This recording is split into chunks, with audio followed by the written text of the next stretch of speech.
Arts News. I'm Jimmy Ray here with you every Friday, 10 a.m. to talk about people, places, and things to do in the arts world of the Ozarks. This week, a new book by the curator of art over at the Springfield Art Museum. And we talk with Devising Original Theater Springfield, or DOTS, about their upcoming Fringe Festival. That and so much more coming up on Arts News. Stick around. Let's go.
Support for Arts News today is provided by Dressler Peters Business Law Firm, committed to promoting music and the arts in the Ozarks by supporting local public radio, including KSMU's weekly arts newsletter, The Green Room.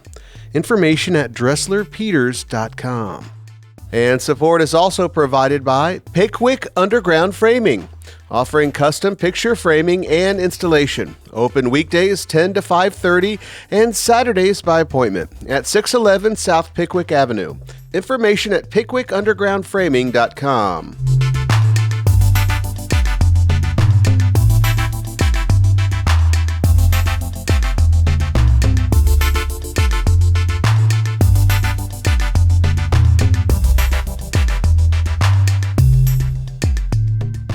I'm Jimmy Ray. Welcome to Arts News here on KSMU, and a special guest in the Arts News studio today, curator of art at the Springfield Art Museum, who authored a new book. It's called A History of the Springfield Art Museum, and it's available now. Welcome, Sarah Boer. Hi, thanks for having me. So an author of this book, but curator of art. So I assume that means you choose what's coming into the art museum? I do. I'm the museum's only curator, but we do have a staff of 4 on our team. Okay. And we're sort of the ones who put all the exhibits together or bring in exhibits from other places. And that's the core of my job. How does someone get into that? Because that seems like a pretty cool job to be able to actually choose what exhibits are going to be. It is a cool job. So I have a background in art history, a degree in art history. My master's is in museum studies. I volunteered at lots of museums, worked at lots of museums. And then I actually came to Springfield. It's been about 19 years ago now to work at the Springfield Art Museum. Oh, wow. Where did you grow up? I grew up in Northeast Missouri around Mexico. Okay, yeah. Yeah, and I went to Mizzou, so a Missouri girl, essentially. Yeah. Very good. So whenever you were younger, did you always have kind of an affinity for art? Did you like creating it, viewing it, thinking about it? Where did art kind of make its way into your life? Yeah, it's sort of funny because we didn't have really good art programs. I went to a small high school. I think we just had Art 1, Art 2, and I did take an art class. And my sophomore year of high school, my art teacher said, hey, there's a show at the Nelson Atkins in Kansas City, which was a drive. Yeah. But she was like, a show of N.C. Wyeth's work. If you go, you get extra credit. And we were going to Kansas City as a family. And so I told my parents, hey, let's go see this thing. I'll get some extra credit. And when I first walked into the Nelson Atkins, I was just like blown away. I was like, oh my God, I want to work in a place like this. This is amazing. So, but then when I got to college, I took my first art history class and I was majoring in something else. But after that first class, I literally walked to the advisor and said, I need to change my major. That's fun. Well, whenever it comes to curating art, we know now that there's renovations going on, so it's probably kind of a lull. But are you thinking ahead? You've got a big year. The anniversary is coming up in 2028. When everything opens back up, I assume you guys are kind of working ahead, thinking about a big splash that's going to be coming up? Absolutely. And we usually work 3 to 5 years in advance anyway, which most people don't realize. And that's in order to get proper loans and have things shipped and have that all organized. So I've actually curated all but one show already for when we reopen. And I'm working on that last show so that everything will be ready to go. And it will be different than I've ever experienced in that we're going to be installing the whole building at once. Yeah. Usually it's a show and then we do a different show later, and this is the whole thing at once, which is sort of an exciting opportunity. Yeah. And it's such a big deal for the community too with this new renovation. And I did a walkthrough with Nick the other day, and it's coming together so nice. Yeah. And having this type of establishment and organization and long-running tradition as the Springfield Art Museum in a community, that's kind of rare. So I think we're very lucky. I think we are too. I was blown away just when I moved here. I didn't realize, back in the early 2000s that there was an art museum. And then when I moved here, I was so astounded at how fantastic the museum it is for this community, and then just the growth that we've experienced thanks to everyone's hard work. Yeah. But it's a really amazing resource in this community. Indeed. So whenever you're looking at pieces to bring in or shows, or how does that work? Are you working with agents? Are you working with artists directly? Is it other museums? Is it kind of a swapping deal? How do you actually obtain those items and say, this is the deal, this is how we're going to do it? And then obviously there's logistics after that. You got to bring it here and hang it, like you said, all that. I'm sure that's a challenge within itself. But the actual obtaining of, how does that work? It's a little bit of all of that. And we do have a permanent collection of over 10,000 objects. Okay. And everything sort of starts with that. So lots of times we are doing shows just with the works that we already have. Right. And that's like a big storage facility Yeah, we've somewhere? got a big storage facility, and that's where we store them all. And when we open the new museum, we're going to be featuring basically all the permanent collection to sort of showcase Springfield's collection. Wow. But then when we're doing other shows, everything still kind of pulls from that. So I'm often looking at, what do we not have in the collection that we can't show? And so I'll look for traveling exhibits that already exist. And there's lots of different places we go for that. There are other museums who sometimes we work with to borrow works from. Sometimes I'll work with artists directly and do a solo exhibit just with them. Sometimes I work with them and their gallery. And then there are several companies out there that basically put exhibits together and tour them. And then they work with artists and galleries and museums. Kind of the middleman. Yeah. We use all of those resources. Sometimes we work with collectors directly and borrow from them. So it just depends. And each one has a different set of rules or how we coordinate that, but that part's just the logistics and the paperwork. Sure. Yeah. So it's a large responsibility when you're dealing with some of these pieces. Oh, yeah. Is that something that took some getting used to? Because I would think I'd be nervous as a cat on a hot tin roof if I'm dealing with, these beautiful old pieces or very fragile or expensive pieces. I mean, just grabbing them and putting them where they need to be, let alone getting them shipped and everything. So how did that process come about? Was that a natural role for you? I think it was a natural role in the sense that I've always been very aware of space and my surroundings. When I was a kid, although I wasn't into art, I was really into rearranging my room and creating different spaces for myself.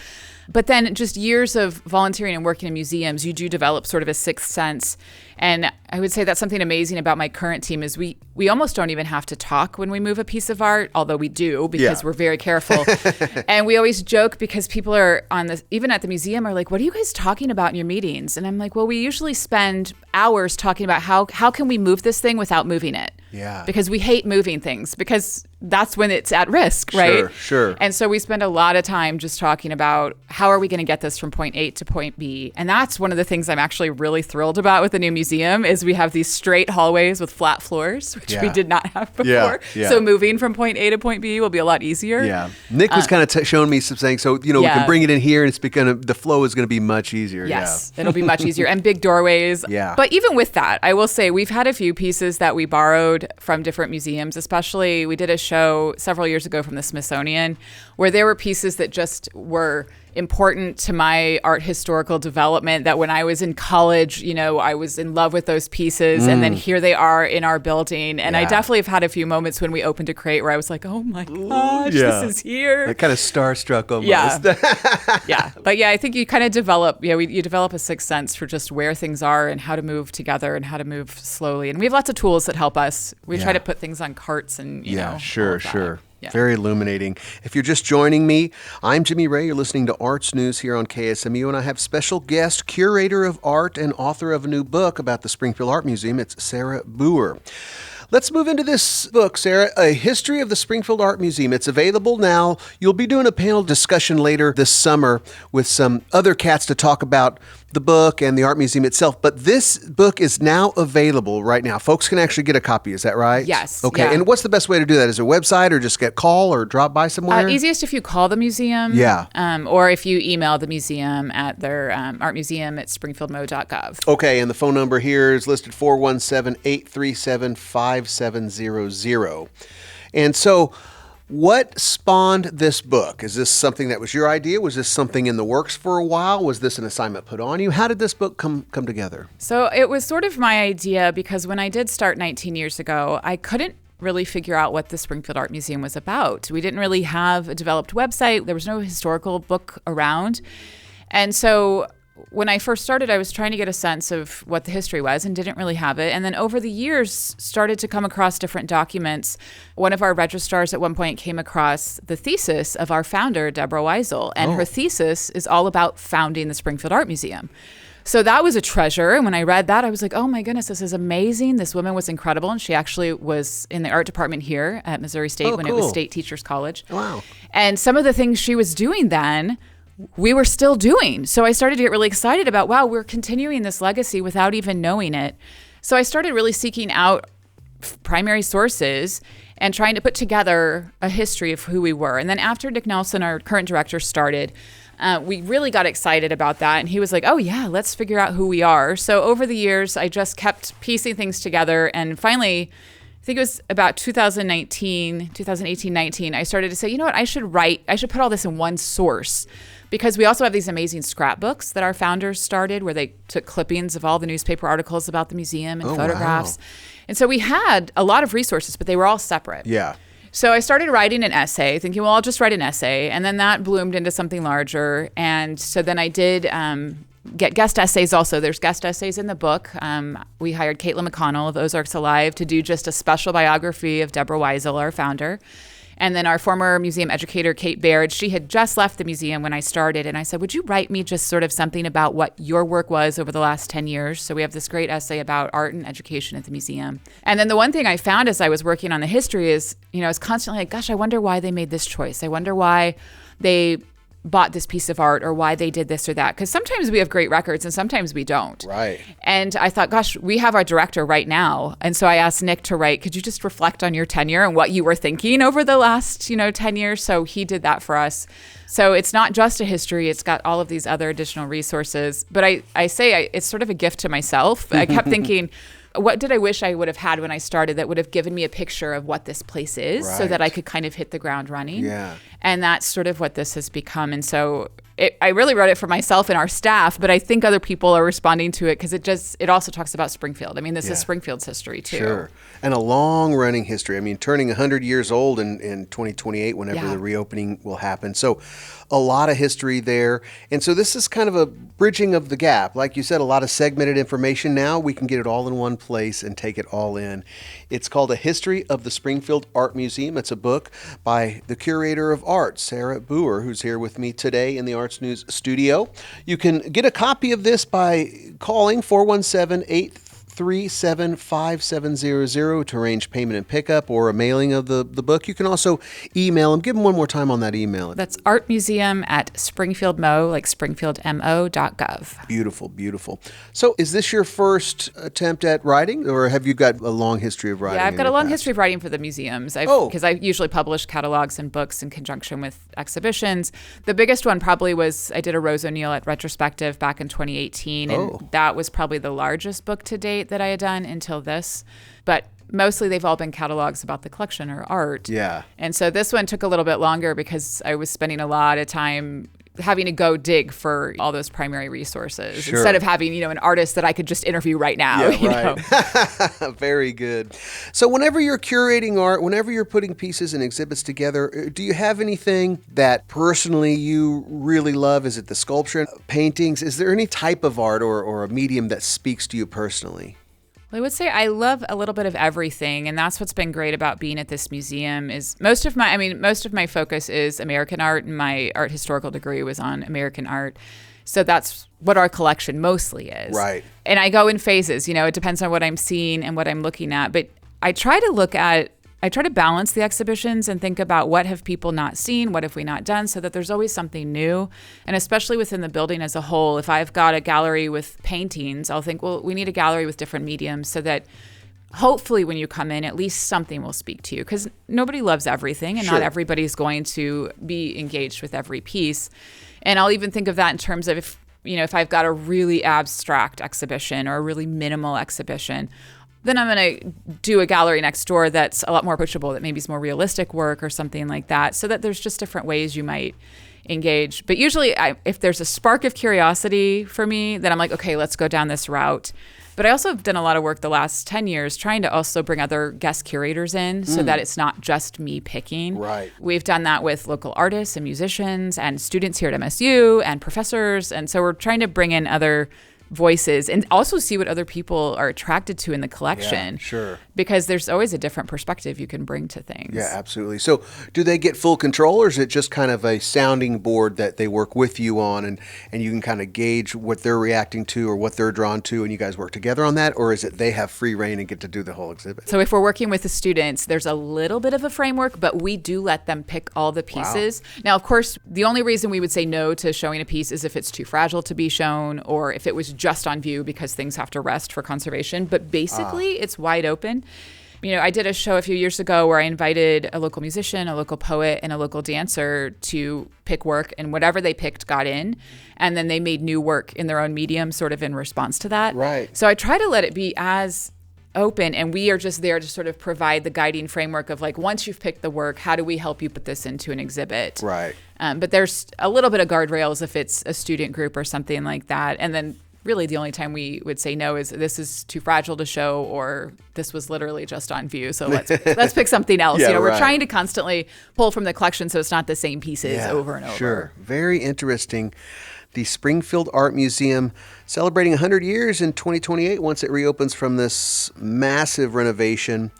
And curator of art here with me, and author of a new book entitled A History of the Springfield Art Museum. It's now available. You can call 417-837-5700 to arrange payment, pickup, or mailing. You can also email them. Give them one more time, Sarah. On artmuseum@springfieldmo.gov. So this history of the Springfield Art Museum, looking at the 100 years, looking at the beginning, and bridging that gap from the traditions that started way back when, and now continuing this legacy of the Springfield Art Museum. It's Sarah Boer and A History of the Springfield Art Museum book. Take a look at it if you can, if you enjoy it, and we all look forward to the upcoming exhibitions and the development of this renovation. Sarah, thanks so much for dropping in. This was an illuminating conversation for me, and so good to kind of pull back the curtain and see how it's all done. Thank you. Yeah, thanks for having me. This was great. I'm Jimmy Ray. You're listening to Arts News here on KSMU. Welcome.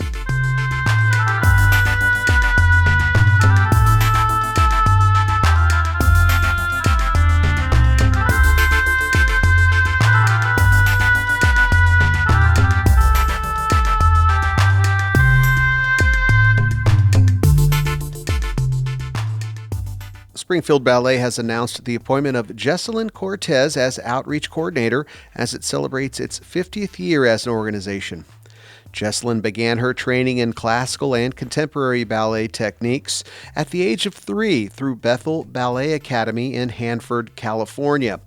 During her 14 years at the studio, she gained experience as a teacher's assistant for dancers ages 3 through 7 and joined the studio's performance company, which brought the art of ballet to nursing homes and churches throughout the Central Valley.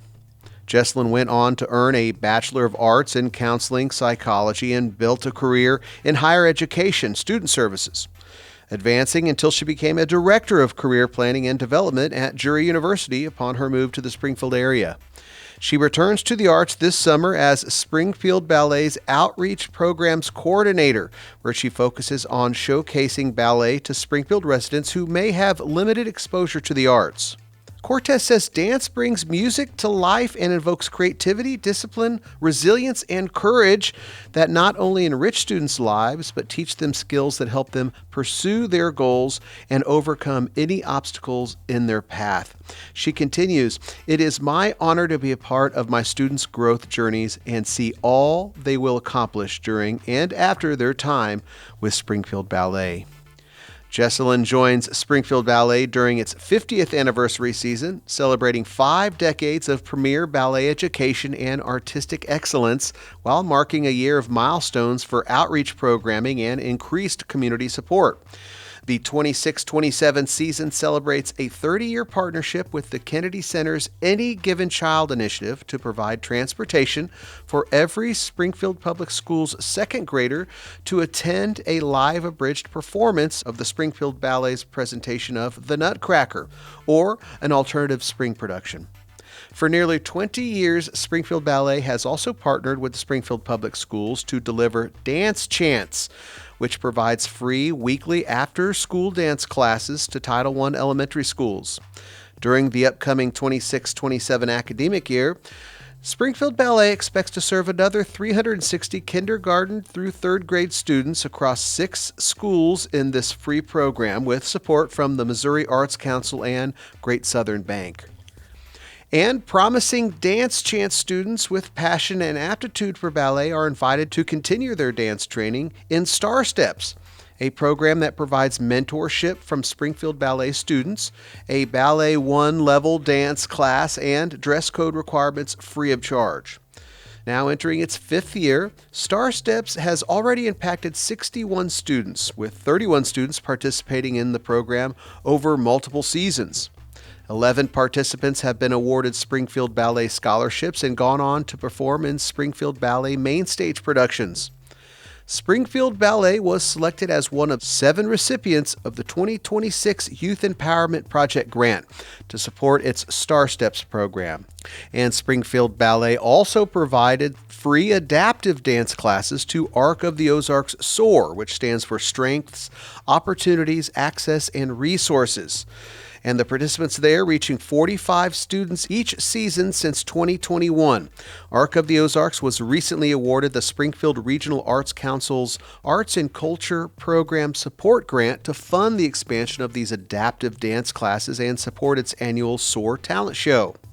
Springfield Ballet Executive Director says Springfield Ballet outreach programs are about access, opportunity, and building confidence in those who may not otherwise have the chance to experience the joy of artistic movement. He continues, these programs are made possible through years of dedication from our staff and faculty and support from donors and our partner organizations.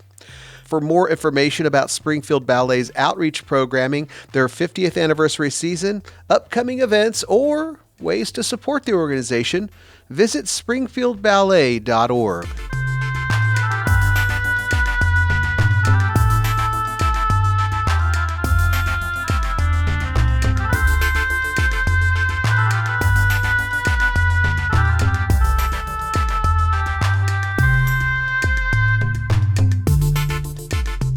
Support for Arts News today is provided by the Moxie Cinema, currently presenting Peter Asher, Everywhere Man, Drunken Noodles, Bouchara, and Leviticus.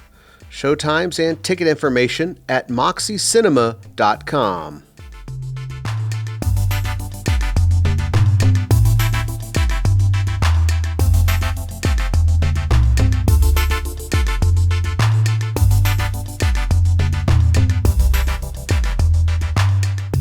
On this month's installment of Engaging the Community, Dr. Biff Williams, the president of MSU, talks about the role and the importance of the arts on campus here at Missouri State University. With more, it's KSMU's Michelle Skaliski.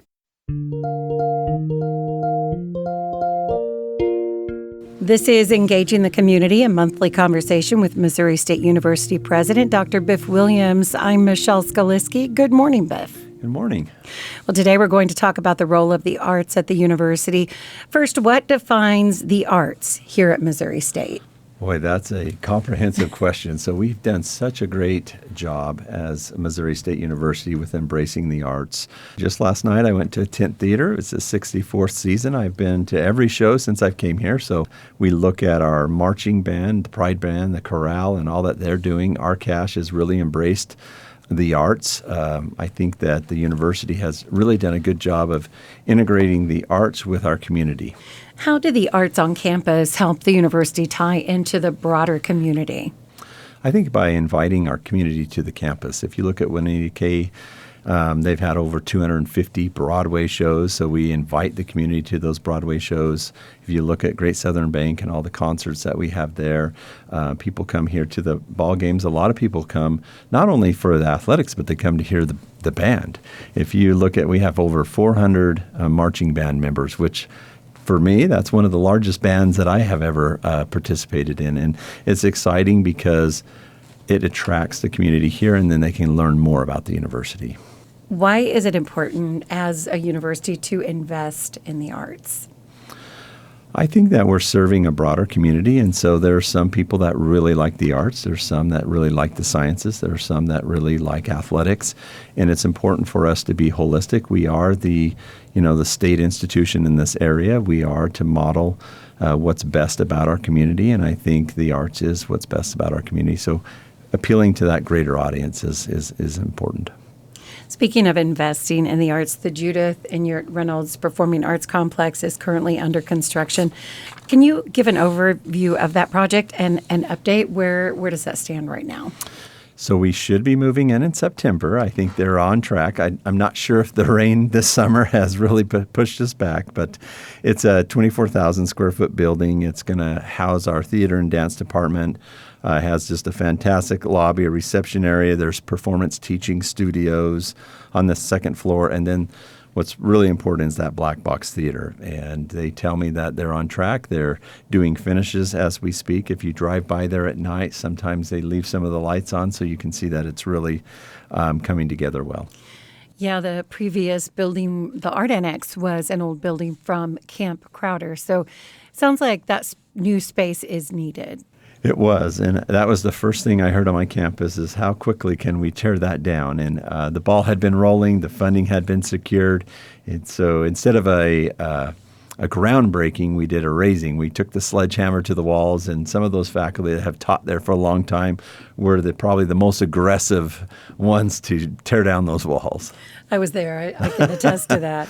So how will the new complex and renovation also of the adjacent Craig Hall enhance the performing arts here at Missouri State? Well, it gives us a lot of space that we haven't had, and it gives us state-of-the-art space. We've done a great job of renovating Ellis Hall and some of the other halls, and this really just helps us recruiting new students. It also gives us the spaces that we really didn't have. Last year we had a fire in Cogger Theater, so that's actually being renovated too. So that wasn't planned, but with the contractors on campus, we're able to renovate that with our insurance money. And so this will bring an elevated experience for all our students. Brick City is home to arts programs at Missouri State as well. What is your presence downtown and also Brick City's location adjacent to the Jordan Creek Daylighting Project mean for MSU, and maybe what will it mean for the future? The Daylighting Project is really, I believe, going to attract a lot of individuals to downtown again. I think this is going to be a gathering space. Many people don't know we have our art studio there. They don't know much of what we do in Brick City or the E-Factory. I think it's going to expose more people to our downtown events and what we're trying to accomplish there. I think it will be significant for the community to see that the city came together, the university has come together, and we're making it a more vibrant downtown. Is there anything else that you want to share about the arts and anything new or any projects that are underway related to the arts? So most of the projects are in the Judith Inyart Reynolds Center. I think that this fall we're going to have a number of ribbon cuttings, and that will be one of them, and that will be really significant. And then we have the Smart Advancement Center. That will be done in November. We'll have a big block party. What will be significant about that is Traditions Hall. We'll be able to honor those, and I'm sure there's many alumni in the arts that are very distinguished that will be displayed in those displays to honor how important the arts are to us. Well, Viv, thank you so much for coming in and talking to me. Thank you.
that I hold, but they hold on to me even when I let go of them. I can't keep learning the same lessons over again. I know my weaknesses, I could tell you every one, but I know that doing so will make me any stronger. Oh, keep learning the same lessons over again. I can't keep learning the same lessons over again. I keep learning the same lessons over. I can't keep learning the same lessons over again. I keep learning the same lessons over again. I keep learning the same lessons over. I can't keep learning the same lessons over again.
I'm Jimmy Ray. You're listening to Arts News here on KSMU. And that was Ha Ha Tonka with their tune Lessons.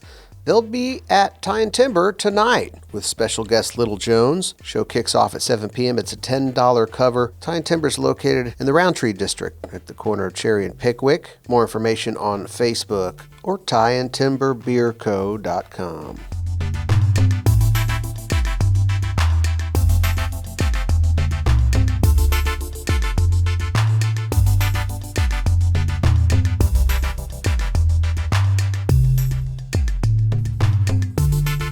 And a new arts destination in Taney County is inviting the public to experience regional art and live pottery demonstrations during its grand opening celebration. Maple Hill Fine Arts Gallery, located at 15752 West Highway 160 in Forsyth, will celebrate its grand opening this weekend. It started last night and will continue today and tomorrow from 11 to 6 p.m. each day. The event will feature live demonstrations at noon, 2 p.m., 4 p.m., and 6 p.m., showcasing wheel throwing, hand building, and horsehair reku pottery. Founded in June of 2022, more information can be found at their website, ozarkpottery.com. And Visit Springfield releases a documentary series about Route 66. Here with more, it's KSMU's Mavis Parks.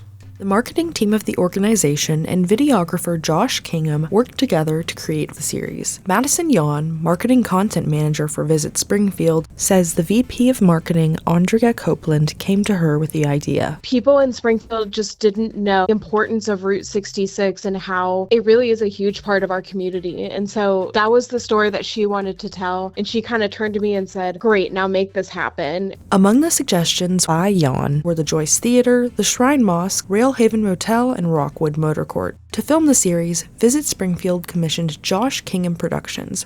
Josh has worked on a couple of projects for us, and he was so excited. Like, he's lived in Springfield for a while, and he was excited to be able to tell those stories and be able to hear the stories for himself. I think overall, like, after working on this project with everybody, it just gave a deeper appreciation for Springfield and its history.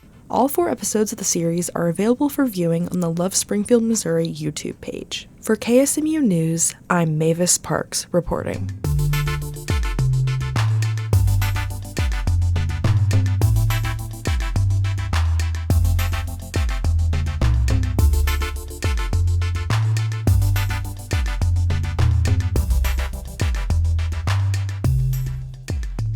I'm Jimmy Ray. Welcome to Arts News and a couple special guests from Devising Original Theater Springfield. Executive Director Dr. Gretchen Teague and the Director of Outreach, as well as a founding member, Kristen Farr. Welcome, friends. Hey there. Good morning. Original Theater alive and well in Springfield. Yeah, isn't that fun? Yeah, stepping into this role, I really wasn't aware of how much original theater was popping up, and it's just great to see so many endeavors, different types of themes, different types of performances, Shakespeare, improv, we did Dice and Dragons. So a lot of great things going on, but kind of the cornerstone for y'all here at DOTS is the Fringe Festival that happens every July, right? Yeah, this will be year 3 of the DOTS Fringe Festival, and it really is becoming a place where we celebrate creating new work. It's Devising Original Theater Springfield's Fringe Festival. It's happening July 9th through the 12th at the Springfield Little Theater Education Facility, known as the Judy. Tickets, schedule, and all the information you need to know is at dotheater.org. So it's all original stuff, multiple venues, multiple shows happening over a course of a weekend, right? So are we talking about a wide array of performances here, musicals, plays, monologues? What do we have? Is it all and everything in between? Yes, we have the group from Necrobroth Theater who does kind of horror and gore. Yeah. They've been regular participants in the Fringe. We've had musicals, we've had straight plays, we've had non-spoken production pieces that were more based on movement. So the beauty of it, and we also did have a girl with a guitar last year who was doing some really fun types of songs that created nice stories. So the gamut is very wide as far as what we bring into a Fringe festival. Fringe basically means it's not a traditional theater piece. So it's not something like you would see at one of our major community theaters like Oklahoma or any of those wonderful things, but it's always a little bit different and on the fringes of the norm of what people expect theater to be. And so it makes it a little bit more interesting and edgy in that way and a lot more dynamic and fun to watch. Yeah, like you never know what you're going to see when you walk in. Correct. Because it could be anything. And that's what's fun about going to see a Fringe show, I think. Yeah, there's plenty of opportunity to kind of see the classics out there. And so Certainly. kind of turning over the rocks and seeing what's underneath, it's a very cool opportunity for folks, obviously, who are creative to get involved, but folks also, as audience members, to really start to see what here locally we have when it comes to theater. Absolutely. It gives us lots of opportunities to showcase not only our performers, but the creatives behind the scenes. We see some new directors popping out for these Fringe pieces. We see a lot of performers who may never have had that opportunity before. Maybe they took an acting class in college and they thought, this seems fun. And we see friends just getting pulled in because their bestie has written a play and now I'm all of a sudden in it. But the audience members are definitely the most important people because that's where you get a sense of whether or not this piece that you're building hits with the audience or not, and whether it's has potential to go beyond the Fringe to something else. Most pieces that we consider classics started out in some sort of scruffy way like the Fringe offers us. If you start out and you're just getting some feedback, then you take it to a little bit bigger Fringe festival in Kansas City or eventually across to Edinburgh. You could have a show that could be produced by hundreds of companies, and it started as just your little idea. Right. You never know what might catch on. You know? Absolutely. It's Devising Original Theater Springfield's Fringe Festival. It's happening July 9th through the 12th at the Springfield Little Theater Education Facility, known as the Judy. Tickets, schedule, and all the information you need to know is at dotheater.org. I'm talking with our friends from DOTS. It's Devising Original Theater Springfield, Executive Director Dr. Gretchen Teague, and Director of Outreach, as well as founding member Kristen Farr. So whenever folks are submitting to this or when you are looking at the submissions, what are the things that really stand out to say this is the kind of thing we're looking at for Fringe? I mean, I'm sure there has to be certain lines in the sand that you draw, and I'm sure people can come back year after year, but what are the things that are really crossing that line for you guys and going, this is what we want, this is what we need for a Fringe Festival? Well, we do keep it as wide open as we possibly can because everybody has something different that they may relate to within a story, regardless of what the story is. And so we try to keep it as broad and as wide as we possibly can. And I think the only times we have limited anything were potentially, we had one theater, submitted 5 different things, and we narrowed them down to 2. Right. We haven't strayed away from topics yet. Yeah, right. We haven't had the need to do anything like that. So, Sure. I mean, we will embrace what topics are brought to us. We find it very important for us to really embrace the stories that are necessary to be told. Sometimes they're uncomfortable for an audience, and potentially that's the purpose. A lot of our playwrights that work with us regularly tend to be really active with social issues. And so the things that they're thinking about as far as the way they want the world to be is coming out in how they're writing. So we do also have a young artist version of the Fringe. So we are trying to cultivate that in our 12 to 18-year-olds as well. Their topics tend to be a little more family friendly because you write what you know. This is a section of the Fringe for youth, but it's still part of the overall event. Yes. The difference with the young artists is our team tends to be a little bit more hands-on with them to provide them a little bit of support. The young artists will have mentors that will work with them.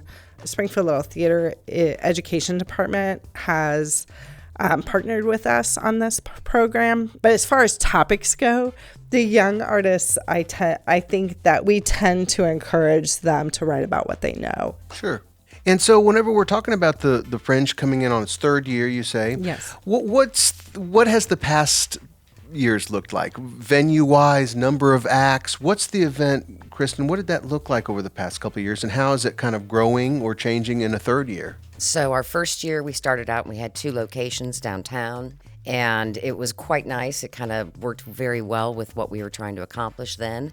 And then our last year, we kind of centralized it a little bit more to kind of maybe take a step back and kind of focus it a little bit more so that we can figure out a little bit more about the actual event itself.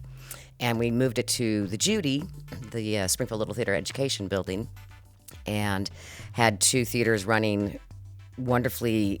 One would start a half hour later, the next would start. Nice. So you could actually spend an evening and catch a couple different shows within the same location. We will be doing that again this year, and we are also adding in a 3rd theater so that we can work in the youth program as well. Yeah. And it really, that for right now where we are, we have about 15 shows the last couple of years.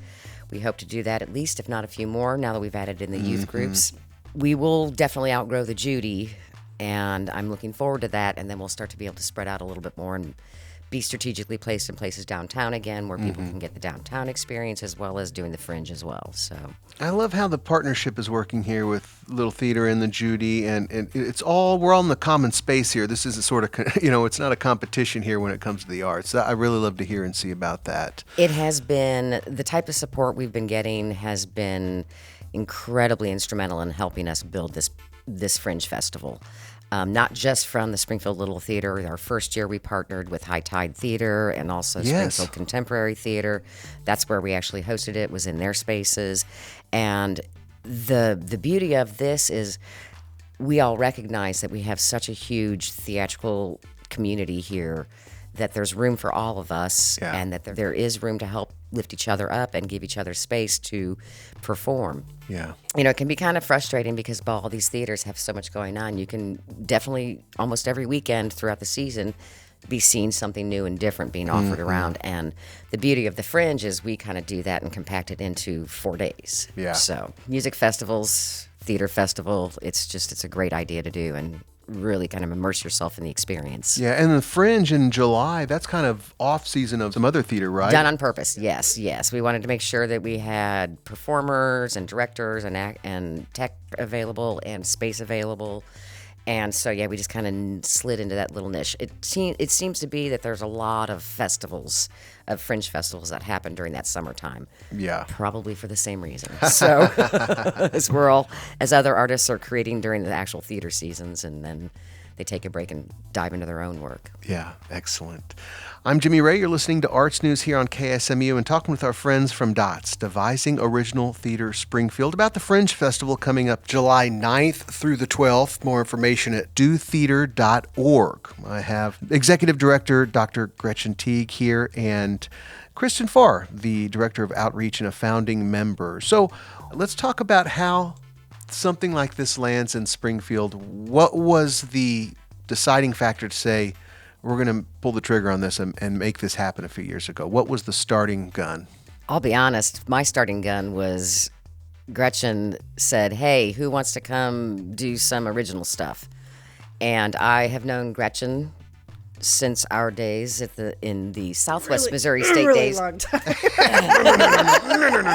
Really, really long time. And I've been lucky enough to be cast in shows that she's directed and have always enjoyed working with her as an actor. And anytime Gretchen wants to do something fun, I'm going to jump in. Yeah. And I initially wanted to get in and play, but suddenly as things started, the conversation started switching from here, we're going to play, but we're also going to start moving this towards something official.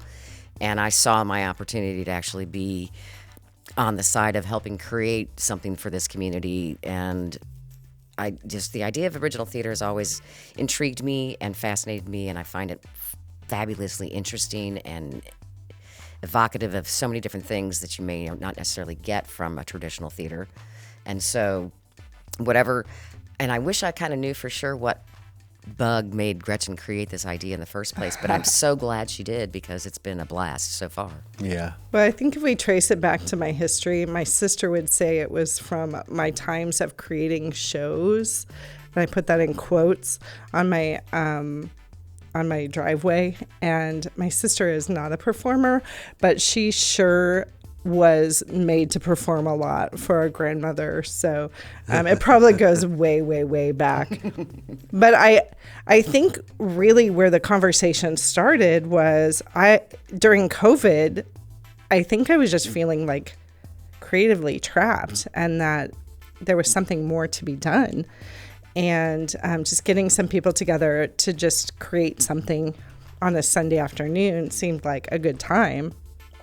And then in creating that, Bryant Turnage is one of our executive team. He's our dramaturg and resident playwright. And he has traveled to many Fringe festivals with his work.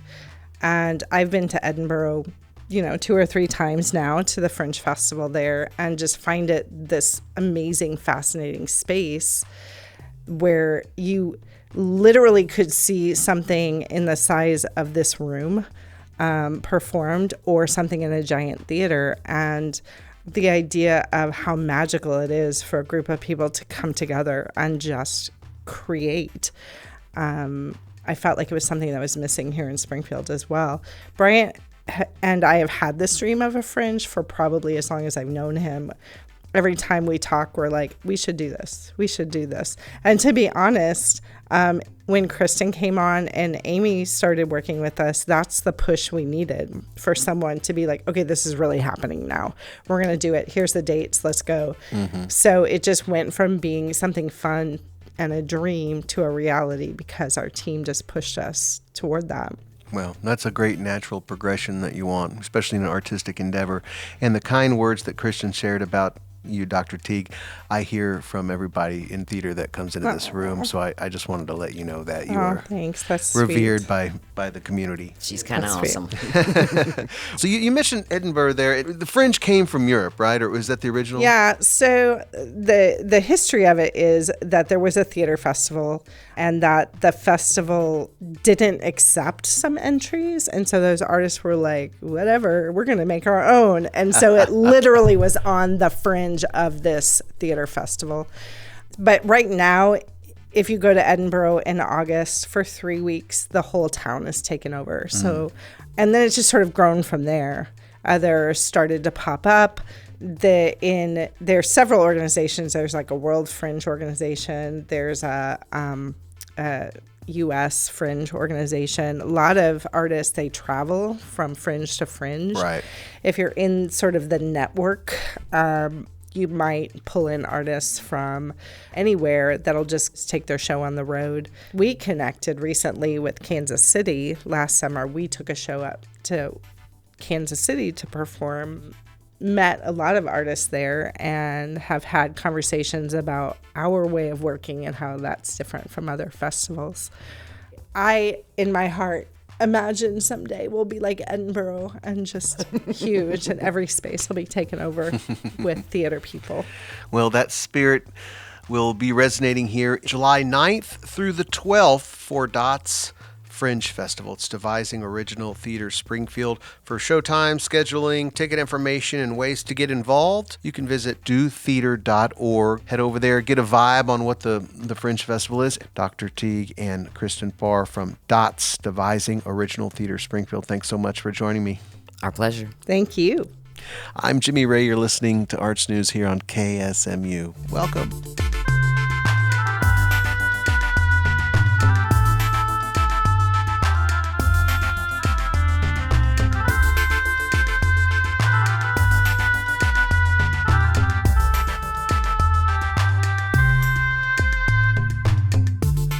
I'm Jimmy Ray. You're listening to Arts News here on KSMU. And the 2026-2027 Great Southern Bank Broadway season at Juanita K. Hammonds Hall has been announced, and now season subscriptions are on sale. Here to talk more about it, Josh Inman, the Associate Director over at Hammonds Hall. Welcome back. Thanks for having me. 4 really great shows coming, a couple classics, a couple newer things. Give them a rundown of what the shows are going to be this year. That's right. So this is going into our 35th Broadway season, which is unbelievable. Great Southern Bank is our presenting sponsor. They've been with us for several years. We're so grateful for them. 4 incredible shows coming. Opening in October, Halloween week, actually, with Beetlejuice, the musical, right? So if you haven't seen that, it's incredible. Everybody knows the film. They love it. Yeah. So that is definitely one to see. Then in December, we have the return of Disney's The Lion King. It's one of those, epic shows. It's one of the major ones that we call it. It's going to be with us for 2 weeks. If you haven't seen that show, there's nothing else like it. You've got to come see that. Then in January, we have Shucked, which is an all-new musical.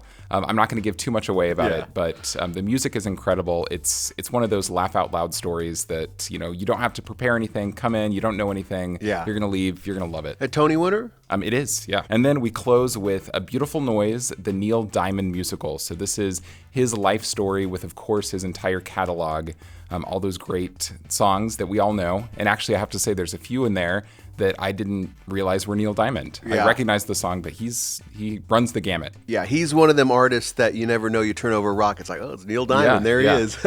So 4 great shows over the next season.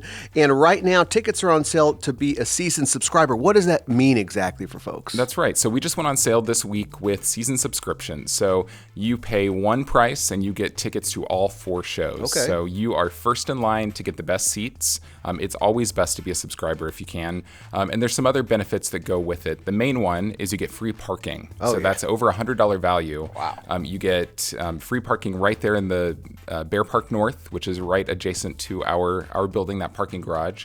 And then you just get some other benefits like exchange privileges. If one of the nights doesn't work out, where you can't attend for some reason, you can transfer those tickets to another performance of the same show, free of charge, and then some other benefits. But it's just always great to be a season subscriber. Yeah, that flexibility is huge in this day and age. You never know what's going to pop up, and so many Absolutely. ticket things are hard-nosed, no refunds. You can't even get anybody on the phone. This seems nice and simple and easy, and of course, the free parking for seasoned subscribers. Definitely.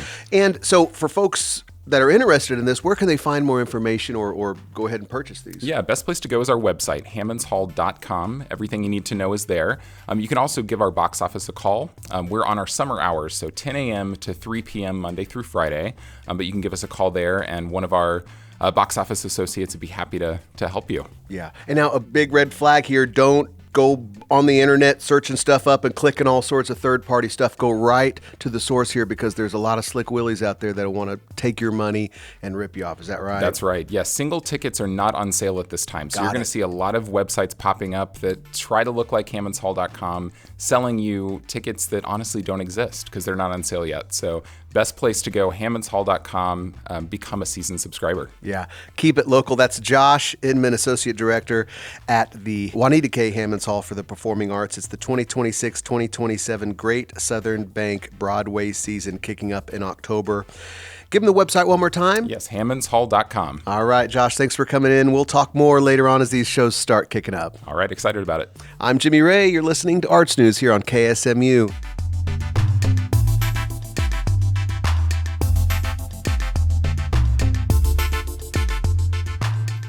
And speaking of theater, Springfield Little Theater announces auditions for Les Miserables, the opening production of its 2026-2027 main stage season at the historic Landers Theater. July 6th and 7th will be audition workshops, although those are not required. Auditions are scheduled for July 13th and 14th, and performers will only need to attend one session. Callbacks will be held by invitation on July 15th. Those auditioning should prepare a 1-minute vocal selection in a style appropriate for the show and bring sheet music in the correct key for the accompanist.